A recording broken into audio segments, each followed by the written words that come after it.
Go green, right, Jay?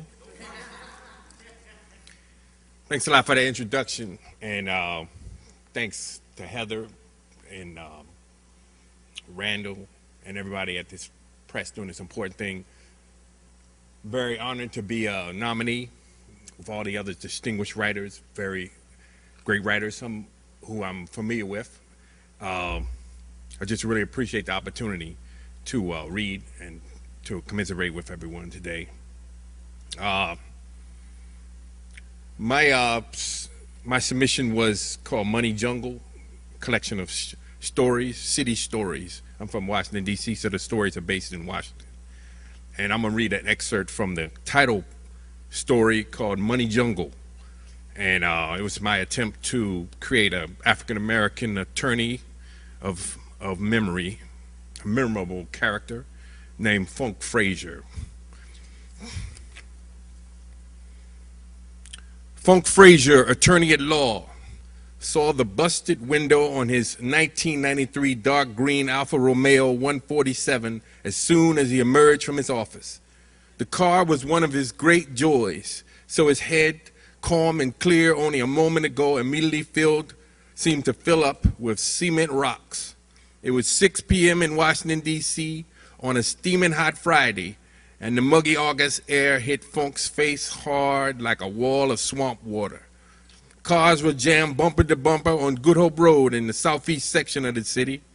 The metal and aluminum heaps burping black smoke were full of slightly buzzed government workers, corporate clerks, and upscale professionals who had done their 40-hour weeks and had earned the red wine and cold beer they would drink tonight. All of the folks driving the cars were smiling too because it was the weekend. They were bopping their heads to the beat of whatever song was on the radio. They didn't know Funk's agony either, but they did see him scream at the top of his lungs like he had lost his mind. Funk had only been in his office 5 minutes. That was just enough for his car to get broken into again. He didn't even have to check. 4th time in the last 3 months, he had come out of his office to a busted back driver's side window and a ramsacked automobiles. Papers strewn about, glove compartment yanked open, glass everywhere like sand when you spend time at the beach. First time Funk got hit, they stole his cell phone. Second time, they tried to take the radio and the speakers out of the car but failed. Third time, only a week ago, they didn't get anything because there wasn't anything to take. This time, some lucky soul hit the lottery.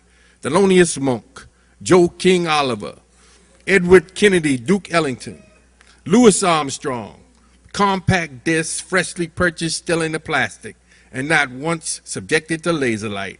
Classic jazz songs like Round Midnight, Canal Street Blues, Mood Indigo, Back of Town Blues, Ruby My Dear, Cottontail, Dippermouth Blues, and Lazy River.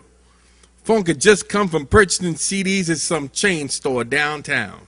On the way home, he remembered he had forgotten to fax a memo to an attorney that just had to go out tonight.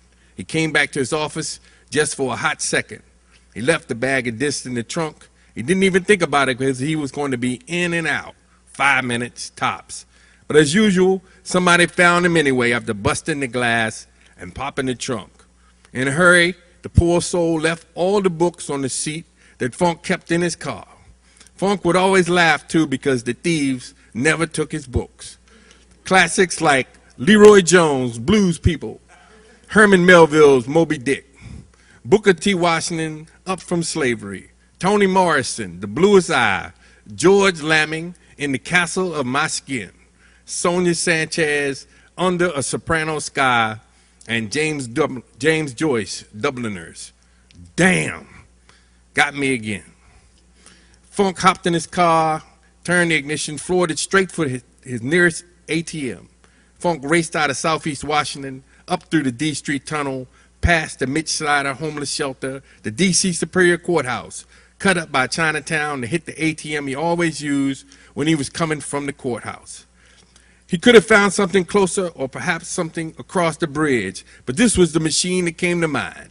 And it was one of those ATMs where you only had to swipe your card and not have to risk having the machine eat the card up.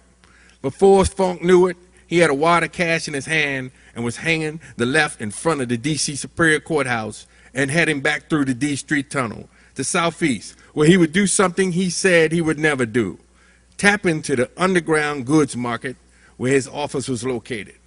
The office that sat quietly at the intersection of Martin Luther King Jr. Avenue and Good Hope Road, Southeast, right in probably one of the worst looking intersections in urban America. Here's what you're looking at: boarded up buildings, half crazy people shuffling about panhandling for anything of value but not knowing why. Drunks asking you for 14 cents when what they really needed was $3. Crack addicted men trying to sell broken lawnmowers and stolen tire jacks. Heroin addicts fighting withdrawal and losing that battle like boxer Jerry Quarry getting beat senseless by Muhammad Ali. And petty thieves who spent their days stealing anything and selling it for markdown to anyone who didn't look like the man. Just the kind of wonderful people Funk needed to speak to. The neighborhood where Funk was going to try to recapture his wares wasn't totally hopeless either. There were a few businesses that were sprouting up amongst the desolateness where Funk worked and kept his office. Soul food carryouts like Nia's Chicken Cafe that had gotten a positive review in the Washington Post diner section. The owner, Nia Briscoe, threw a party for the whole neighborhood the day the review came out. And there were other businesses out here trying to make it work, like Leroy's Shoe Repair, Efficient Copiers, Imani's Florist Shop, and drugstores, wing joints, and automobile repair shops, which doubled most days as car washes because businesses were so bad. Funk pulled back in front of his office and got out of his car and didn't worry this time.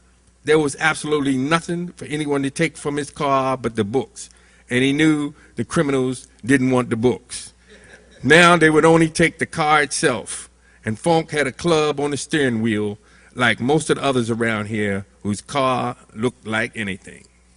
Thank you.